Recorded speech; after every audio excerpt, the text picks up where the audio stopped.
Welcome back to This Is How We Create. My name is Martine Severin, your host. So today I am talking to one of my favorite photographers ever, and I really mean that. We're talking with photographer Mei Tao. Here's a question for you first. What if the most important art you'll ever make is the work that no one sees?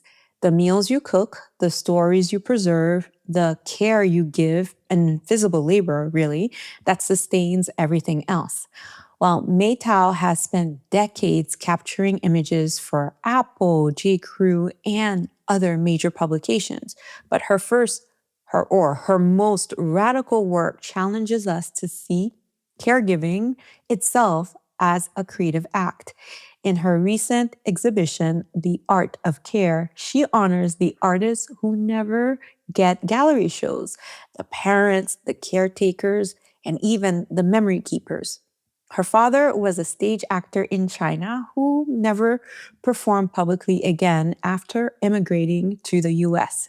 His private storytelling practice, a lot of audio recordings of family history, became her inheritance and her most precious art. That legacy runs through everything she creates now. I'm so excited for this conversation because I think it's going to be one about what it takes to rebuild, what you learn when you spend decades making art in the margins. May, welcome to the show. Thank you. Happy to be here and meeting you for the first time via Zoom. Yes. Recording. Well, I've been a stalker of yours, so Oh, you are not you're not so new to me.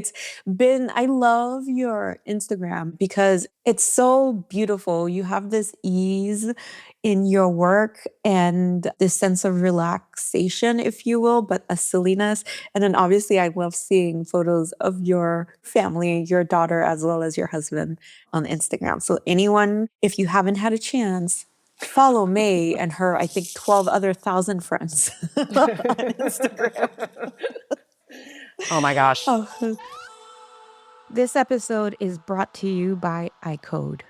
Every child starts as a creator, but as they grow up, creativity can sometimes take a backseat to routine and screens. That's where iCode comes in.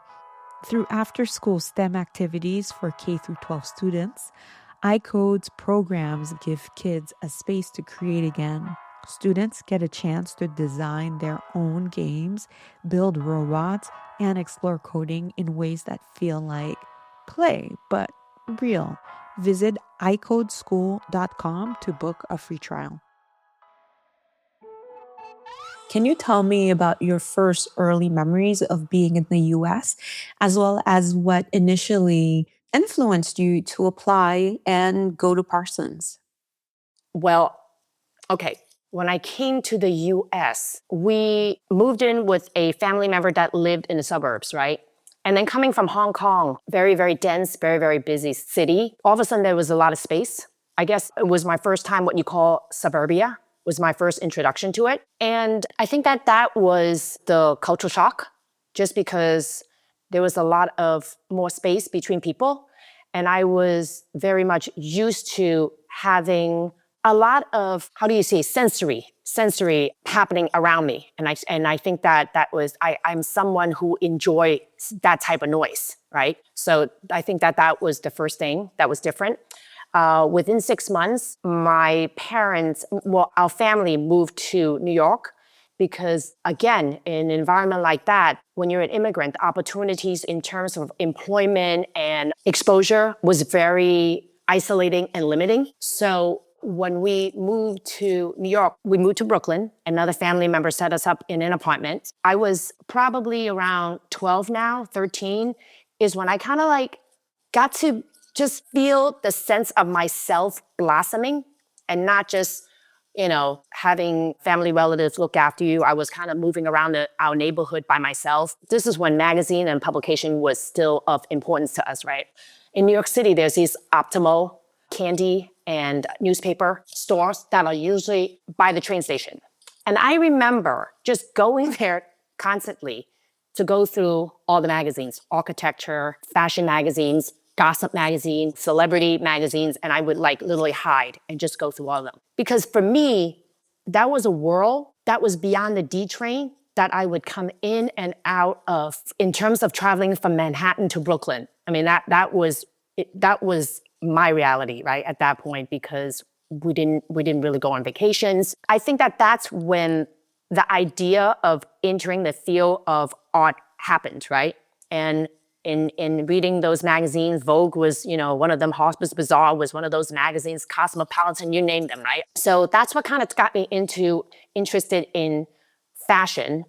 And when I was in high school in New York City, I went to high school of fashion industry. And in New York, they have what you call trade or vocational schools. I think the idea was that in case you can't afford to go to college, you can go to these schools. Like, I think that performing arts is part of that, which produced a lot of famous actors that we know now.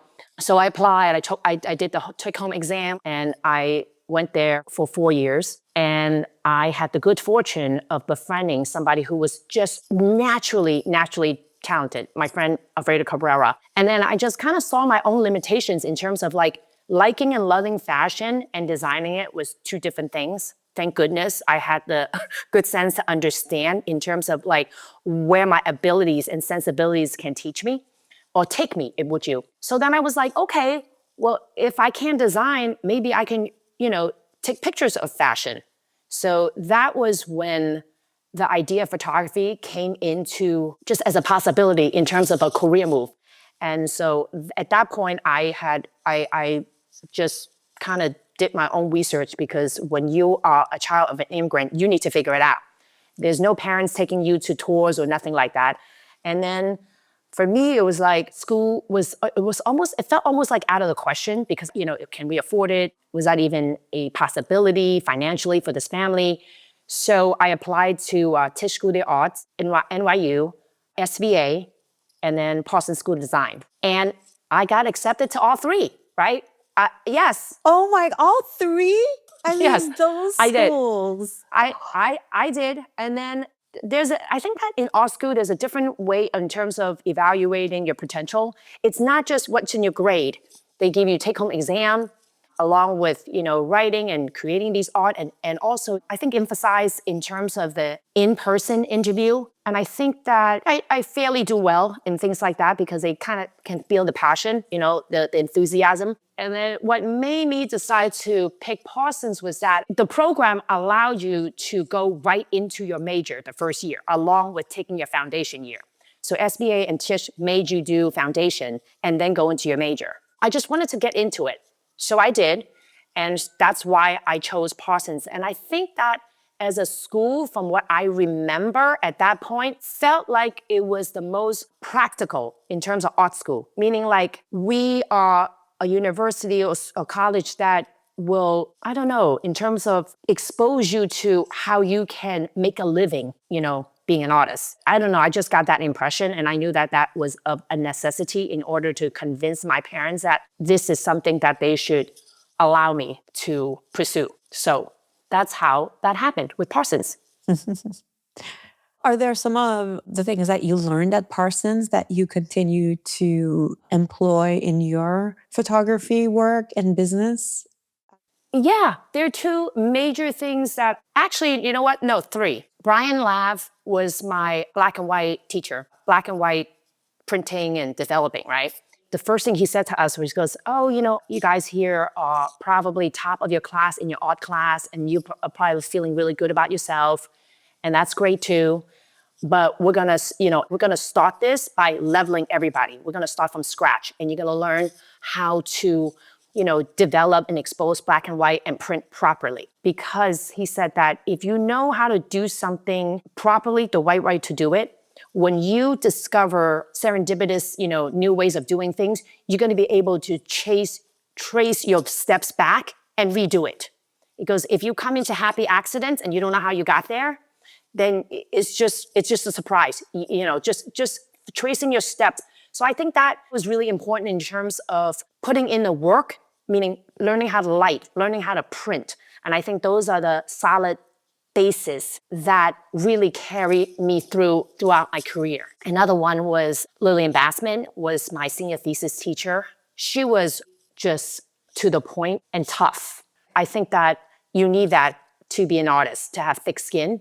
when the students would come in and create the, put in, let's say, the week's assignment or whatnot, a project assignment, she would look at it and go, nope, not worth talking about. Put it away. And she will tell you why. She will tell you why. She would say, it feels like this is an idea that you had, but did not put enough time to investigate. So now you're putting up and you want to waste your classmates' time in discussing something that you barely put any effort to. And most of the time I have to say she was right. And she was tough in that way also too. She would just kind of say, what you put forth is what you get back. Not as a grade, but as an artist for yourself. So that really kind of stuck to me, to be your own most critical critic, if that makes sense. It's like, is that good enough to share to the world? And then the third thing is, it was like an elective class that I was like, why do I have to take an elective, right? And I scanned it and I thought, I'm gonna take the easiest one. Because I was like, I need an easy 2 credits. And I think that one was about running your business as an artist.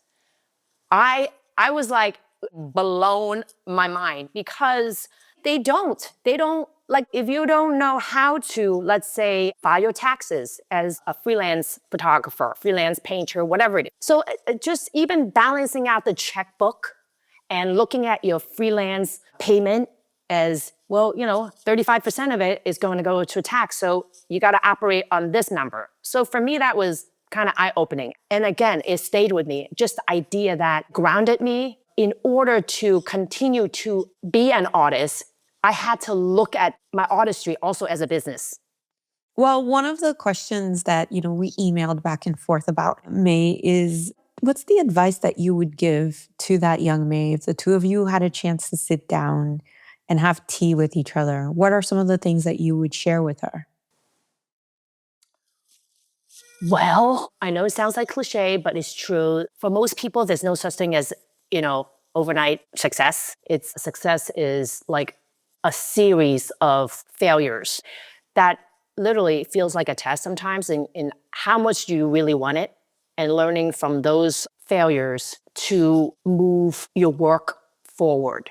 So I would say be patient and just find that deep, deep love, because that's what's going to make you want to continue when it's hard. And it's usually hard. I would have to say it's usually hard, because in this industry is so much of it is subjected to people wanting or not wanting you. And a lot of times you're gonna want to like quit, and because it's a lot emotionally. Oh my God.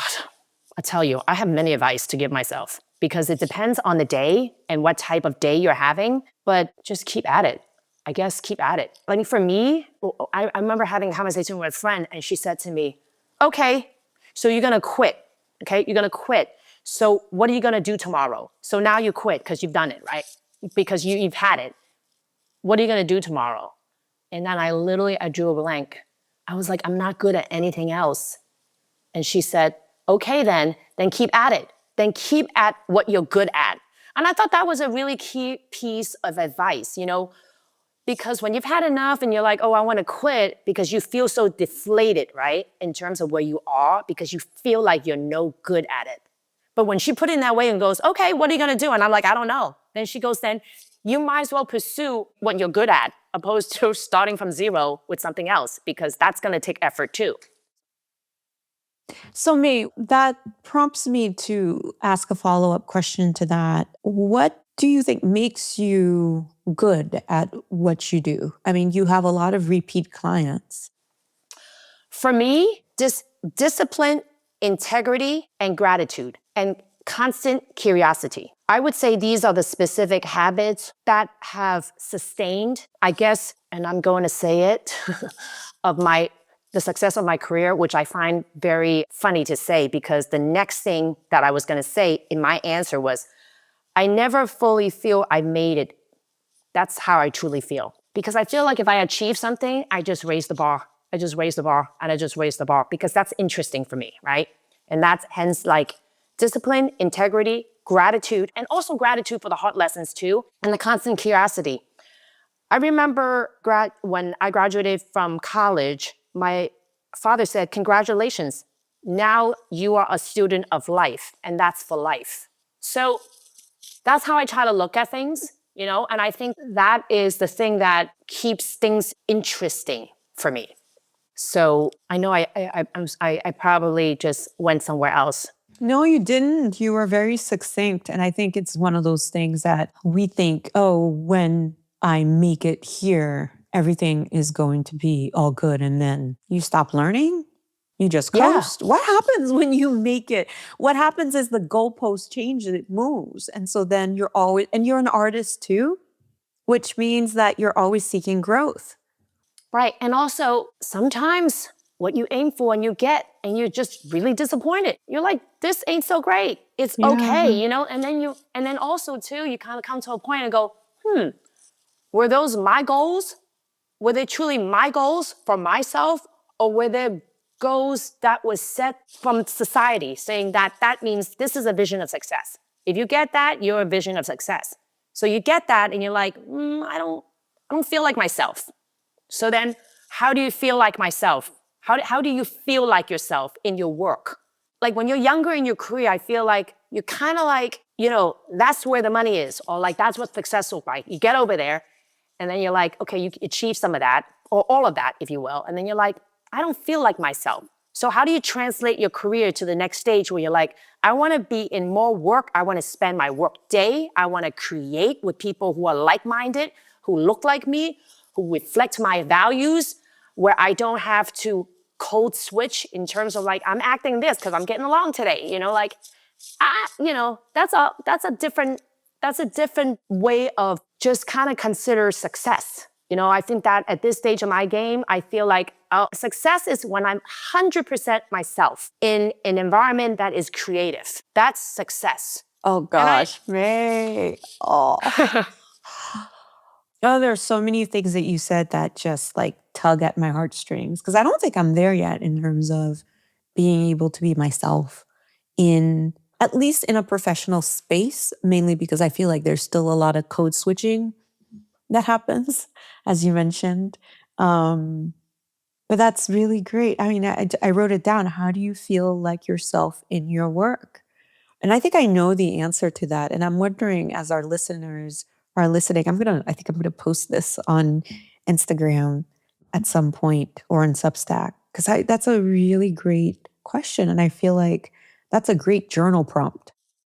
It's, you know, this morning, because I was like telling my husband how I was doing this podcast, I'm really nervous. I was like, I'm going to just go through this question and just be a little bit more prepared. And then he, like, I don't know, half an hour later, as he was getting ready for work, and he was like, you know, I was just thinking, just in the past 2 years, how have you have really come a long way with yourself, right? And he's like, I know that you and I talk about just the difficulty of work sometimes, but I know you're not complaining. He goes, I know you're not complaining. There's a lot of gratitude there, as well as you're sitting in a place of privilege, right? I mean, as much as I'm saying what I'm saying, I do understand that part too. Does that make sense what I'm saying? Meaning, like, I don't want somebody to listen to this conversation and go, oh, she's doing fine. What is she talking about? You know, like, what am she talking about? You know, that is this and that is that. I mean, different people have different degrees of how they're navigating through their work and life and where they are in terms of their mind and heart about something, right? You know, like you catch me in a time where I'm dealing with certain difficulties and then you ask me to show up at work. That day's going to be a little bit different for me in terms of how I need to be my professional self. You know, if I'm dealing with something, right? And you can interpret that how you can please. You know, it's like an incident can happen. You're like, but you just go like this, and then you go to work and go, oh my God, I'm performing, you know? And then you have a fantastic, you know, like, you know, where things are Jim Dandy and you go to work and I'm just being myself. And it could be the similar work environment. Yeah, I mean, yesterday I had this headache that stayed with me through probably 5 o'clock, and I was not my best at work. I felt like I just was crawling, and that was me. That was a version of me. And I think that we tend to forget that there are many versions of ourselves and that there isn't just one stamp. This is Mei Tao, and she'll never change from this stamp of her. But that we're fluid. So May, as we wrap up, I want to go from the word fluid because I think I've always been fascinated by how you pose your subjects. Oh, wow. Thank Yeah. you. Thank you very much. Well, first, how you Thank pose you. your daughter when you take portraits of her. Is it like her doing whatever it is, or is it that are you posing her, or is that just her? That's the first question. I think that I started, and then I think that as she aged, she gets it. You know what I'm saying? I want to mention a few things in terms of inspiration, so Sure. that it's not all me. Yeah, If of we have that course. time, Yeah, if yeah. if we have the time, and I think that then it goes back to in terms of how did I cultivate and develop this way of storytelling, Mm. interest in people, right? I think Yes. that's for me, one of the questions that you listed but didn't ask right here was, a book or an inspiration that kind of set me off, right? And it's from Sally Mann. She's a photographer from the South. Please look up her work. I know she's a white woman from the South, but anyways, I discovered her in college.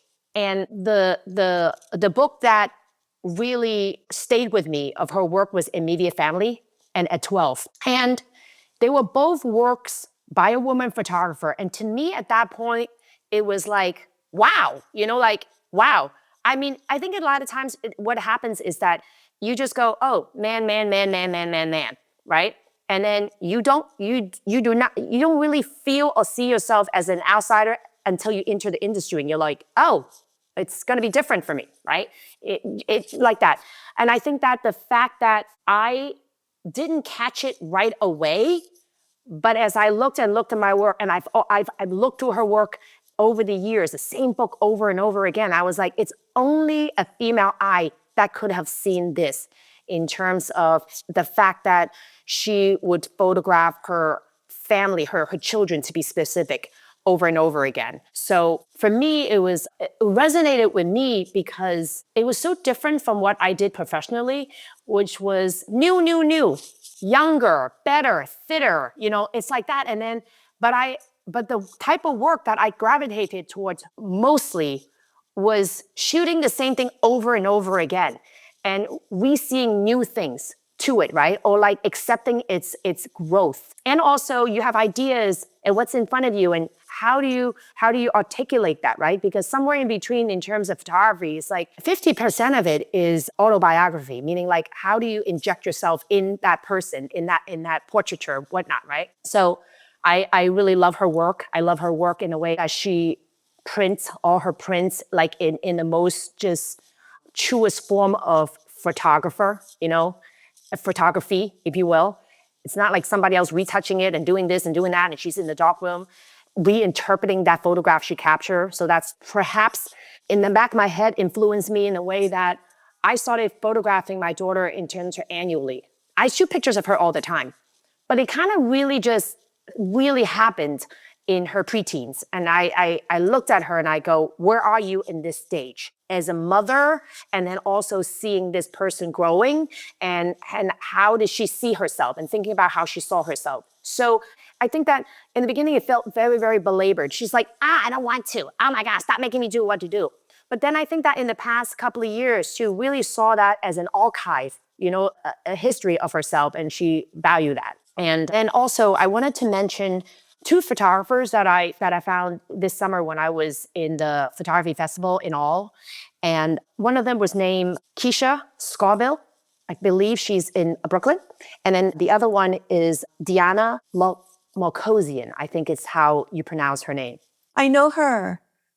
Do you She and both of I them? won we had a grant that we both won and we were in the same cohort. She's wonderful. Her work is amazing.